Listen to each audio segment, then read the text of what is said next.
रानू चिड़िया का परिवार जो बहुत पहले से चूड़ियाँ बेचता आया है। रानू चिड़िया भी अपना चूड़ी बेचने का व्यापार आगे बढ़ा रही थी। वह सुबह उठ जाती और सभी जंगलों के घरों में जाती और चूड़ियाँ बेचती थी। कुकू और गुड़िया, अब मैं चूड़ी बेचने जंगल में जा रही हूँ। आप लोग अपना ख्याल रखिएगा और कहीं घूमने मत जाइएगा। मम्मा आप चिंता ना करें, मैं और कुकू कहीं नहीं जाएंगे। रानू चिड़िया फिर ताला लगाकर अपनी चूड़ी वाले दुकान पर पहुंच जाती है। लेकिन उसी जंगल में एक गोरी कवि थी जो चोरी करने में माहिर थी। वह पलक झपकते ही बड़े से बड़े दुकान में चोरी कर लिया करती थी। कल मुझे शादी में जाना है और तैयार होने के लिए मेरे पास कुछ भी नहीं है। अगर ऐसे ही चली जाऊंगी तो बहुत हंसी उड़ेगी। फिर गोरी कवि अपना पर्स लेकर रानू चिड़िया के दुकान पर जाती है। अरे रानू, क्या कर रही हो? गोरी कवि, आपको दिखाई नहीं दे रहा है, मैं चूड़ियाँ बेच रही हूँ। अरे रानू चिड़िया, मैं तो ऐसे ही पूछ रही हूँ। अब तुम मुझे अपने दुकान की सबसे महंगी चूड़ी खूबसूरत वाला दिखा दो। जैसे ही रानू चिड़िया चूड़ी लेने अपने दुकान में जाती है, वैसे ही गोरी कवि चूड़ियाँ एक सेट लेकर अपने पर्स में धर लेती है। ये रहा गोरी जी, मेरी दुकान की सबसे सुंदर और सबसे महंगी चूड़ी। यह 1000 रुपये का लग जाएगा। रानू चिड़िया, ऐसी क्या खास बात है इन चूड़ियों में जो 1000 रुपये की लग जाएगी? गोरी जी, एक बार यह चूड़ी पहनेंगी तो पता चल ही जाएगा इन चूड़ियों में क्या खासियत है। पूरे जंगल में यह डिजाइन चूड़ी किसी भी पक्षी के पास नहीं है। गोरी कवि फिर चूड़ियों को अपनी पंख में पहन लेती है जो उसमें फिट नहीं आ रहा था। फिर रानू चिड़िया दूसरी चूड़ी लेने दुकान के अंदर जाती है। वैसे ही गोरी कवि सबसे महंगी वाली चूड़ी को लेकर अपने पर्स में रख लेती है। गोरी कवि जी, यह रहा आपकी दूसरी चूड़ी का नाप। गोरी कवि फिर उस चूड़ी को भी पहनकर देखती है, लेकिन वह उस चूड़ी को नहीं लेती। वह तो पहले से ही कुछ चूड़ियों को गायब कर दी थी। रानू चिड़िया, अब मैं चलती हूँ। तेरी सारी महंगी चूड़ियाँ मेरे पंख में फिट नहीं आ रही हैं। सारी चूड़ियाँ छोटी छोटी हैं। अगली बार थोड़ा बड़ा साइज लेकर आना। ठीक है गोरी जी, अपना आप नाप लिखवा दे। अगली बार मैं आपके लिए बड़ा साइज चूड़ी ले आऊंगी। गोरी कवि रानू चिड़िया को नाप देकर खुशी खुशी चली जाती है। कालू जी, आज मैंने उस रानू चिड़िया को चूना लगा दिया। यह देखो कितनी सुंदर सुंदर चूड़ियाँ चुरा कर लाई हूँ। गोरी जी, यह आप ठीक नहीं कर रही हैं। किसी न किसी पक्षी के दुकान पर रोज चोरी कर रही हैं। आप एक दिन पकड़े जाएंगी तो खूब मार पड़ेगी। कालू कौवा अपनी पत्नी गोरी कवि को बहुत समझाया करता था, लेकिन वह कहाँ मानने वाली थी और वह हमेशा चोरियाँ किया करती थी। अगली सुबह गोरी कवि का राशन खत्म हो जाता है। कालू जी, आप जाएं, राजू कबूतर के दुकान से राशन ले आएं। गोरी जी, पैसे मेरे पास नहीं है राशन के लिए। कालू जी, आप एक तो काम भी नहीं करते, एक राशन भी नहीं ला पाएंगे। गोरी जी, आपको लाना है तो आप जाइए, मैं नहीं जाने वाला हूँ। आप रहने दे, मैं खुद जाती हूँ और राशन चुरा कर लाती हूँ, निकम्मे पति। गोरी कवि अपने पति को ऐसा बोलकर राशन लाने राजू कबूतर के दुकान पर जाती है। कबूतर, मुझे 2 किलो चावल दे दो। राजू कबूतर फिर चावल लाने दुकान के अंदर जाता है। वैसे ही कुछ सामान गोरी कवि चुरा लेती है। तभी गोरी कवि को सामान चुराते हुए राजू कबूतर देख लेता है। गोरी कवि, यह क्या कर रही हो? कुछ नहीं तो कुछ नहीं, मैं तो कुछ भी नहीं कर रही हूँ। गोरी कवि, चोरी करना बहुत बुरी बात है। ठीक है राजू कबूतर, तुम मुझे माफ कर दो। अब मैं कभी भी नहीं चोरी करूँगी। फिर गोरी कवि को अपने किए पर पछतावा होता है और वह अब चोरी करना छोड़ देती है। कालू कौवा और गोरी कवि अब खुशी खुशी रहने लगते हैं। अगर आपको यह कहानी अच्छी लगे तो वीडियो को लाइक करें और चैनल को सब्सक्राइब करें और बेल आइकन को दबाना ना भूलें।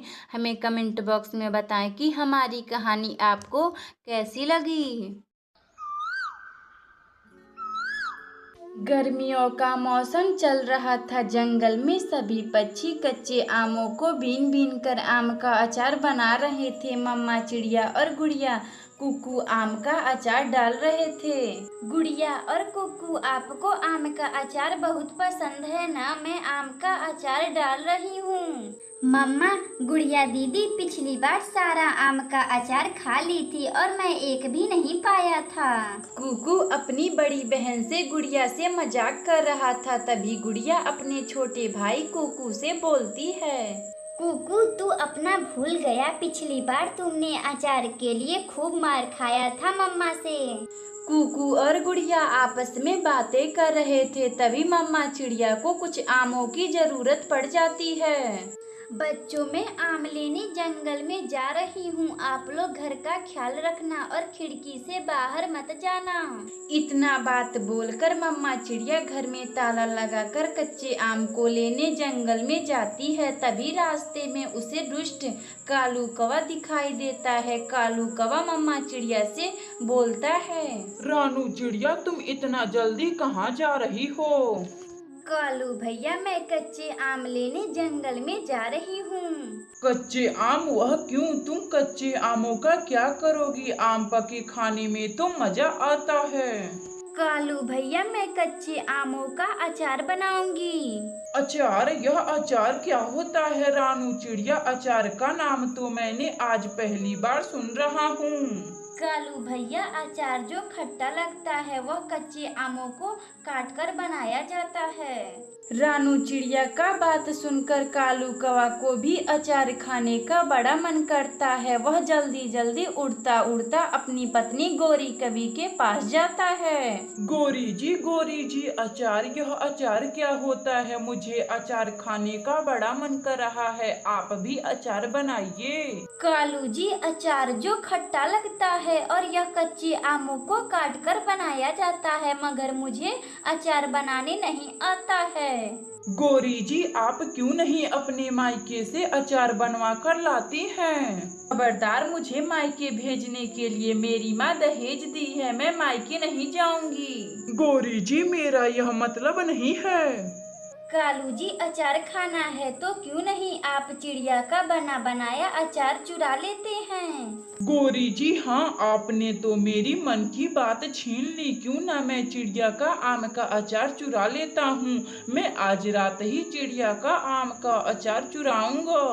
इसी तरह कालू कौवा और गोरी कवि बातें कर रहे थे। शाम गुजर जाती है। रात को कालू कौवा चिड़िया का अचार चुराने निकल जाता है। अरे अच्छा हुआ, चिड़िया गहरी नींद में सो रही है। जल्दी से चोरी कर लेता हूँ, वरना चिड़िया जग जाएगी। कालू कौवा रानू चिड़िया के घर में आहिस्ता आहिस्ता आता है और कुछ आम का अचार चुरा लेता है।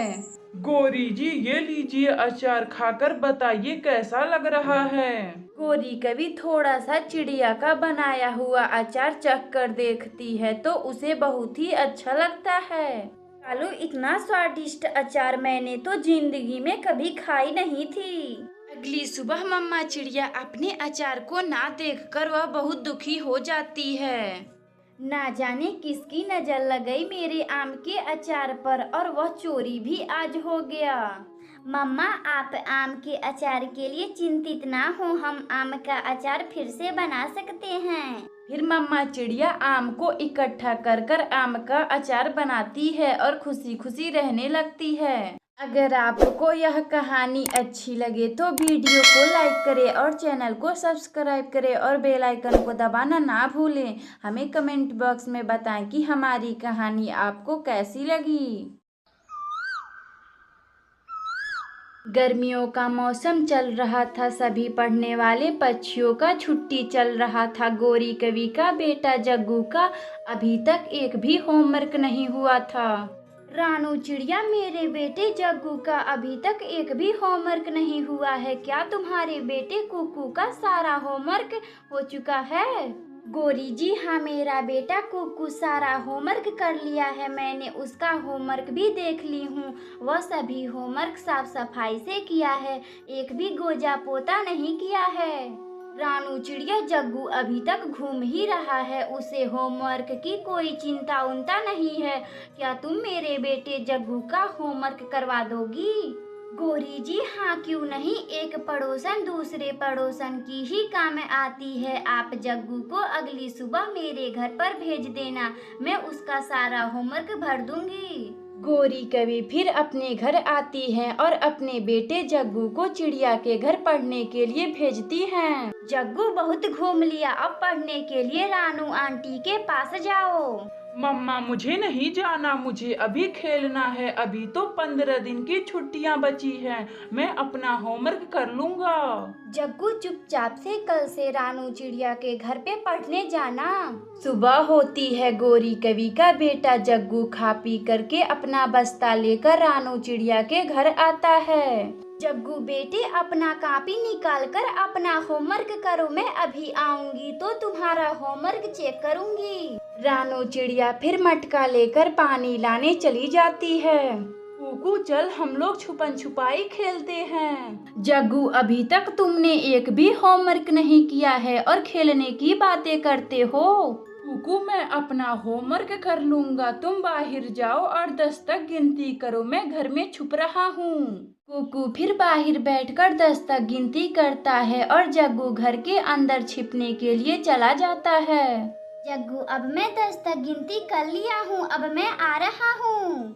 जग्गू कौवा चिड़िया के किचन में जाता है और रखे सभी दूधों को पी लेता है। कुकू जब उसे ढूंढने किचन में आता है तो देखकर दंग रह जाता है। जग्गू, यह क्या कर रहे हो? मैं मम्मा से बताऊंगा, तुम मेरा किचन का सारा दूध पी गए। कुकू, अपनी मम्मा से कुछ मत बोलना वरना मैं तुम्हें बहुत मारूंगा।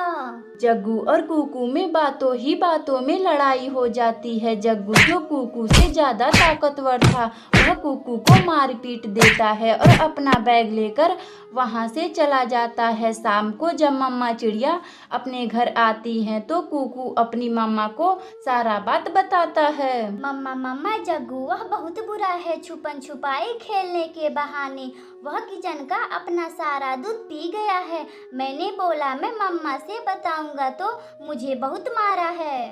कुकू, मैं अभी जाकर उसकी खबर लेती हूँ। मम्मा चिड़िया फिर गोरी कवि के पास जाती है। गोरी कवि, जब तुम्हारे बेटे जग्गू का मन नहीं है तो तुम क्यों मेरे पास भेजी पढ़ने के लिए? 2 अक्षर क्या जान गई, अपने आप को बहुत बड़ा टीचर समझ रही हो। मुझे नहीं भेजना अपने बेटे जग्गू को तुम्हारे पास पढ़ने के लिए। रानू चिड़िया का बेटा कुकू अपना सारा होमवर्क किया था और वहीं जग्गू जो अपना एक भी होमवर्क नहीं किया था। जग्गू अपने आवारा दोस्त उल्लू के साथ इधर उधर फल चुराता और उसके ही साथ खाता पीता और अपना सभी छुट्टियों का समय उसी में बर्बाद कर लिया था। कुकू बेटे, आपका सारा होमवर्क हो चुका है, आप कल से ही स्कूल जाएं। सुबह होती है, सभी पक्षी स्कूल जाते हैं। सभी पक्षी ने अपना होमवर्क कर लिया था मगर जग्गू अपना एक भी होमवर्क नहीं किया था। बच्चों लाओ, मैं आपका कॉपी चेक कर दूं। एक भी होमवर्क अगर नहीं हुआ होगा तो मैं उसका खूब पिटाई करूंगा। सभी बच्चे अपना होमवर्क की कॉपी कालू टीचर को दे देते हैं मगर जग्गू खामोश होकर बैठा हुआ था। जग्गू, क्या हुआ, तुम चुप क्यों हो? तुम्हारा होमवर्क कहाँ है? मास्टर जी, मैं होमवर्क नहीं कर पाया, मैं दिन रात अपने आवारा दोस्त के साथ घूमता रहा। कालू टीचर जग्गू की खूब पिटाई करते हैं और स्कूल से निकाल देते हैं। प्यारे दोस्तों, अगर आपको यह कहानी अच्छी लगे तो वीडियो को लाइक करें और चैनल को सब्सक्राइब करें और बेल आइकन को दबाना ना भूलें। हमें कमेंट बॉक्स में बताएं कि हमारी कहानी आपको कैसी लगी। मम्मा चिड़िया के 2 बच्चे थे। बेटे का नाम कुकू और बेटी का गुड़िया नाम था। मम्मा चिड़िया अपने बच्चों को बहुत प्यार करती थी और उनका बहुत ख्याल रखती थी। प्रिया और कुकू, मैं भोजन लाने जा रही हूँ। आप लोग अपना ख्याल रखिएगा और खिड़की के बाहर ना देखिएगा। मम्मा, मुझे एक चिप्स का पैकेट लेते आइएगा। मुझे चिप्स खाने का बड़ा मन कर रहा है। मम्मा, मुझे भी वही खानी है जो गुड़िया दीदी बोल रही हैं। मम्मा चिड़िया फिर भोजन लाने निकल जाती है। तभी रास्ते में राजू कबूतर मिल जाता है जो भोजन लाने रानू चिड़िया के साथ जाता है। चिड़िया बहन, बरसात का मौसम आने वाला है, हमें बहुत सारा भोजन इकट्ठा करना होगा। कबूतर भैया, हाँ, यह बरसात का मौसम बहुत ही भयानक है। यह बरसात का मौसम मेरे बच्चों का पहली बरसात का मौसम है। रानू चिड़िया, बरसात बहुत भयानक है। मेरा घर काफी पुराना हो चुका है। इस बरसात का मौसम में मेरा घर सहन नहीं कर पाएगा। मुझे अभी घर भी बनाना है। हाँ कबूतर भैया, मुझे भी अपना बरसात से पहले घर की मरम्मत करवाना है। मेरा घर भी पुराना हो चुका है। मम्मा चिड़िया भोजन लेकर चिप्स खरीदने के लिए उल्लू सेठ की दुकान पर जाती है। उल्लू सेठ जी, मुझे 2 चिप्स का पैकेट दे दे, यह ले पैसे। उल्लू सेठ फिर रानू चिड़िया को चिप्स का पैकेट दे देता है। मम्मा चिड़िया फिर चिप्स लेकर अपने घर आती है। गुड़िया बेटी और कुकू, यह लो चिप्स, मैं आप दोनों के लिए चिप्स लाई हूँ। दोनों बच्चे चिप्स खाने लगते हैं, लेकिन मम्मा चिड़िया को अपने घर की चिंता सता रही थी। मेरा यह घर बहुत पुराना हो चुका है। मुझे इसका मरम्मत करवाना बहुत जरूरी है, वरना मेरा घर बरसात में टूट ही जाएगा। सुबह होती है। मम्मा चिड़िया लकड़ियों को इकट्ठा करने जंगल में जाती है। तभी उसे रास्ते में जमीन पर कुछ लकड़ियां गिरे हुए दिखाई देते हैं। इतने लकड़ियों में तो मेरा घर का मरम्मत हो ही जाएगा। रानू चिड़िया सभी लकड़ियों को इकट्ठा कर कर अपने घर लाती है और अपना मजबूत वाला घर बनाती है। जंगल के सभी पक्षी भी अपना मजबूत सा घर बना लिए थे। बच्चों, बरसात का मौसम आने वाला है। मैं अपना घर मरम्मत करवा चुकी हूँ। अब यह बरसात का मौसम हमारा कुछ नहीं बिगाड़ पाएगा। धीरे धीरे समय गुजर जाता है। बरसात का मौसम आता है और चारों ओर पानी ही पानी गिर रहा था और तेज हवाएं चल रही थी। मम्मा, अपना घर तो हिल रहा है, अब हम लोग क्या करें? गुड़िया और कुकू, जल्दी बाहर चलो, जल्दी बाहर चलो, अपना घर गिरने वाला है। मम्मा चिड़िया अपने बच्चों को लेकर घर के बाहर निकल जाती है। जैसे ही मम्मा चिड़िया घर से बाहर निकलती है, वैसे ही मम्मा चिड़िया का घर तेज हवाओं से गिर जाता है। मम्मा, अपना घर तो गिर गया, अब हम लोग कहाँ रहेंगे? गुड़िया बेटी और कुकू, मैं अभी कुछ पक्षियों से मदद मांगकर आती हूँ। मम्मा चिड़िया मदद मांगने कालू कौवा के घर जाती है। गोरी कवि जी, मेरा घर बरसात के तेज हवाओं से टूट गया है। मेरे बच्चे बाहर भीग रहे हैं, मुझे रहने के लिए एक कोना दे दीजिए ना। मेरे घर में कोई कोना वोना नहीं है, चल भाग यहाँ से चिड़िया। मम्मा चिड़िया फिर कबूतर के पास जाती है, लेकिन वह भी मम्मा चिड़िया को घर देने से मना कर देता है। ऐसे ही वह सभी पक्षी के पास जाती, मगर कोई भी रानू चिड़िया को घर देने से मदद नहीं करता। बच्चों, हम लोगों को इस बारिश में अब ऐसे ही गुजारना पड़ेगा। हम लोगों का कोई भी पक्षी मदद नहीं कर रहा है। मम्मा चिड़िया का यह बातें लिपस्टिक सुन रहा था। रानू चिड़िया, तुम चिंता ना करो, मैं अपने जादू से एक लिपस्टिक का घर बना देता हूँ। उस घर में तुम अपने बच्चों के साथ खुशी खुशी रहना। तभी जादू से लिपस्टिक जो मम्मा चिड़िया को एक लिपस्टिक का घर देता है, जिसमें मम्मा चिड़िया और उसके बच्चे खुशी खुशी रहने लगते हैं। प्यारे दोस्तों, अगर आपको यह कहानी अच्छी लगे तो वीडियो को लाइक करें और चैनल को सब्सक्राइब करें और बेल आइकन को दबाना ना भूलें।